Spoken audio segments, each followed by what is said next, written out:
Saya mau ke Mas Zainur langsung. Mas Zainur, sebenarnya ada kemungkinan nggak sih, terbuka kemungkinan nggak kalau yang dipilih untuk pergantian Ketua KPK sementara adalah nama-nama dari pimpinan KPK yang ada sekarang, wakilnya. Ada Pak Alex, Pak Johanis Tanak, Pak Nurul, dan juga Pak Nawawi Pemulango. Ya, pertanyaan pertama adalah siapa yang menentukan? Bukan soal siapa yang bisa dipilih, tetapi siapa yang menentukan. Saya berpendapat seharusnya itu diserahkan kepada DPR RI. Itu ya. Tetapi kan itu baru bisa dilakukan kalau presiden mengajukan nama. Nah, sampai menuju ke sana tetapi tetap ada kekosongan begitu kan. Nah, selama ada kekosongan, maka menurut saya itu bisa dilakukan oleh pimpinan KPK secara kolektif kolegial. Mereka berempat bisa melakukan musyawarah untuk menentukan PLT-nya.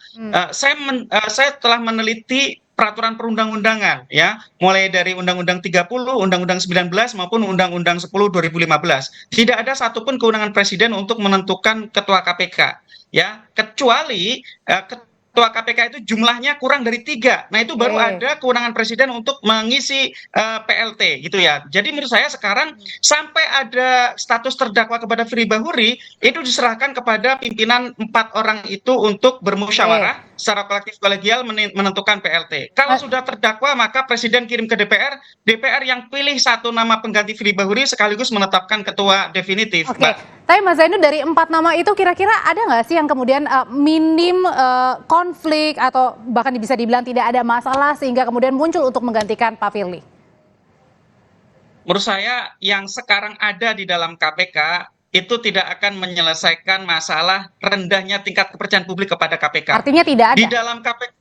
Di dalam KPK empat-empatnya sangat dipertanyakan oleh publik dalam berbagai kesempatan, memang sama-sama problematik. Bahkan kemarin pun ada yang salah satu pimpinan KPK Alexander Marwata menyatakan tidak malu, tidak perlu minta maaf, harus mengutamakan presumption of innocence dan lain-lain. Kalah dengan lembaga-lembaga lain. Meskipun Pak Nurul juga sudah minta maaf tadi.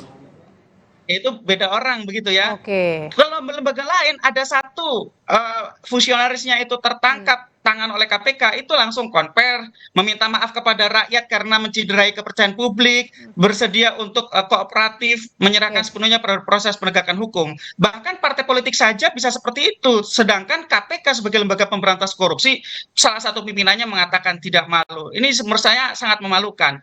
Nah, jadi saya sih melihat, saya tidak bisa mengharapkan dari 4 yang ada di dalam. Saya justru berharap salah satu dari luar, yaitu 4 nama di luar yang mereka itu adalah tidak terpilih di pemilihan bersama-sama dengan Pak Firly Bahuri. 2 nama nomor 6 dan nomor 7 Mbak Audrey adalah Sigi Danang Joyo dan juga Lutfi Jayadi. Itu dari situlah yang bisa diharapkan Mbak Audrey. Oke, saya ke Pak Yasin sekarang, Mbak Zainur sebagai pimpinan KPK periode sebelumnya. Pak Yasin, pernah nggak sih mengalami hal ini, ketua KPK-nya bermasalah, terus gimana menindaklanjutinya untuk pergantian ketuanya? Ya. Pada saat itu Pak Chandra dan Pak Bibit kan ditahan oleh kepolisian atas dugaan penerimaan suap. Pak Antasari dia menjalani pidana umum, itu tinggal 2. Nah, dalam periode pelaksanaan 2 orang itu yang kurang lebih ya beberapa bulan lah, ada 6 bulan itu, kita nggak ada gangguan apa-apa, kita tetap menjalankan tugas itu. Nah, kemudian setelah terbukti bahwa kasus yang dituduhkan ke Chandra dan Bibit itu adalah kasus rekayasa, maka dipulihkan kembali namanya, kembali ke KPK. Sedangkan PLT yang tadi sempat disinggung oleh Pak Zainur Rahman itu karena tinggal 2 diisi PLT tadi, PLT-nya kemudian cabut dari KPK, diganti yang definitif 2 pimpinan KPK yang dipilih pada periode 2 itu, yaitu Bibit dan Chandra kembali lagi. Kemudian masih 01 karena Pak Antasari kan tidak ada. Nah, dipilih lagi Pak Busro itu yang tidak ikut running di dalam pemilihan yang harus dipilih oleh DPR saat itu. Jadi tidak seperti urut-urutan nama yang diatur dalam pasal 33 Undang-Undang 19 ini. Kalau dulu 29 Undang-Undang 30 tahun 2002. Gitu. Artinya bahwa bisa saja ditetapkan dari luar. Tapi dalam kasus ini, betapapun bagaimana masyarakat tidak percaya kepada KPK, termasuk pimpinan lainnya, setelah adanya ungkapan dari Alexander Marwata itu, ya saya kira serahkan aja 4 pimpinan itu sebelum menjadi terdakwa, biar dia itu memimpin bergantian seperti yang kami alami dulu itu, Jadi PLT ketua harian kita ini menetapkan dari dalam. Karena pimpinan KPK tidak harus 5, kalau memangnya 1 berhalangan ya 4 harus jalan seperti yang kita alami dulu. Yang kemudian 2-nya berhalangan lagi tinggal 2, masih jalan gitu loh. Masih jalan ya? Masih jalan, kita menandatangani penuntutan, penyidikan juga sah adanya, lebih dari 1. Masih bisa kolektif kolegial, 2 orang kok. Pak Yasin, tapi kalau sekarang case-nya, Pak Firly-nya sudah jadi tersangka, tapi belum ada pemberhentian sementara. Nah ini gimana, mengganggu nggak kinerja, termasuk juga internal dari pegawai KPK sendiri?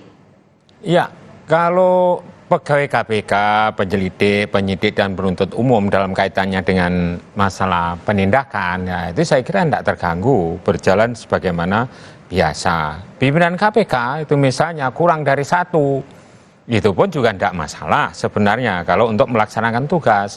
Karena kita itu membangun capacity building dengan kuat itu, artinya tidak sepenuhnya tergantung pada pimpinannya. Nah, tapi kan permasalahannya sekarang ketua KPK sudah tersangka, masih menjabat sebagai ketua KPK. Tadi juga ada OTT dan perbedaan sikap juga antara tadi malu dan tidak mau minta tidak. Ya harus mundur atau segera ditahan. Karena itu kalau enggak bikin manuver yang nanti bikin hiruk pikuk yang lain. Karena backgroundnya itu Karyoto dulu itu ya pernah diberhentikan oleh Firly. Nah kan begitu, ini secara awamnya ya. Kemudian Karyoto mentersangkakan Firly. Bisa saja tuh ada timbul balas dendam gitu. Wah ini saya balik, saya tersangkakan si Karyoto, kan tidak menutup kemungkinan seperti itu. Spekulasi di masyarakat kan berkembang kayak seperti itu. Karena Firly sendiri masih memimpin gelar perkara itu yang dimulai dari hari Senin sampai hari Jumat itu dia masih ikut yang terakhir itu. Karena memang dia belum berhenti. Nah, menurut saya ini saran kepada kepolisian ya segera lakukan proses hukum berikutnya, penahanan agar dia tidak mengulangi perbuatannya atau dia menghilangkan barang bukti yang lainnya yang perlu yang diperlukan untuk proses penyidikan berikutnya dan penuntutan itu kan ya ditahan aja atau yang paling bagus apabila dia itu adalah memang negarawan mengundurkan diri. Pilihannya tadi ya cepat ataupun mengundurkan diri ya. Ya. Seperti itu, ditahan atau mengundurkan diri.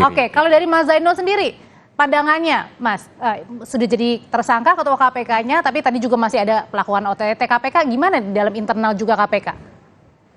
Ya, menurut saya sih sangat berbahaya ya, sudah jadi tersangka, tidak mengundurkan diri atau tidak segera diberhentikan gitu ya. Kenapa? Karena bisa dipermasalahkan oleh orang-orang yang di OTT misalnya, bisa diperadilankan. Kenapa tersangka bisa melakukan penandatanganan sprindik misalnya atau juga masih mengikuti gelar perkara padahal harusnya menurut Undang-Undang 3 di dalam pasal 32 Undang-Undang 19 itu harusnya sudah diberhentikan. Ini kita mempertanyakan kinerja dari Dewas, apa kerja Dewas gitu ya. Kenapa tidak segera misalnya membuat putusan untuk meminta Firly mengundurkan diri. Atau yang kedua adalah Presiden. Tadi malam Polri sudah mengirim pemberitahuan status tersangka Firly Bahuri kepada Presiden. Artinya dengan pemberitahuan tersebut Presiden harus segera mengeluarkan kepres pemberhentian sementara Firly Bahuri. Saya berharap sebelum hari ini berganti sudah adalah kepresnya gitu ya, sehingga KPK bisa melangkah dengan pasti, ada kepastian hukum, tidak bisa di-challenge oleh pihak-pihak yang sedang berperkara di KPK, Mbak. Baik.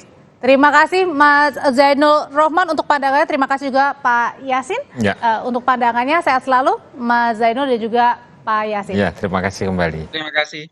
Usai jeda saudara, kami kembali dengan informasi lainnya. Salah satunya adalah polisi menetapkan Supriyo Handono sebagai tersangka kasus temuan kerangka manusia yang terkubur dan dicor di bawah lantai kamar di sebuah rumah di Kecamatan Ponggok, Blitar, Jawa Timur.